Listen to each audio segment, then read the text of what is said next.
मुंबईतल्या AC local प्रकरणी मध्य रेल्वेच्याकडून कुठलंही स्पष्टीकरण दिलं गेलं असलं तरी पण प्रत्यक्षात मुलुंडमधल्या एसी लोकल प्रकरणामध्ये मोटरमनचं दुर्लक्ष हे सुद्धा प्रमुख कारण आहे असं सांगितलं जातंय। एका प्रत्यक्षदर्शी व्यक्तीनं आपत्कालीन बटन दाबण्यात आल्याच्या नंतर मोटरमॅनच्याकडून कुठलीही प्रतिक्रिया दिली गेली नाही, हे प्रवाशांच्या हालाला पारावार न उरण्याचं कारण आहे असं म्हटलं जातं।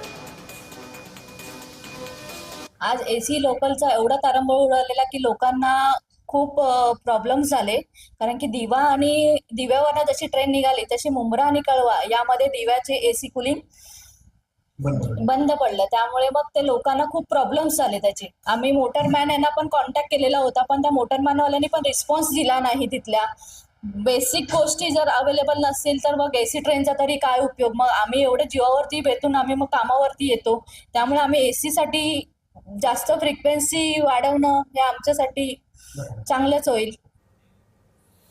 मुंबईतल्या मुसलमान बहुल पायधुनी परिसरात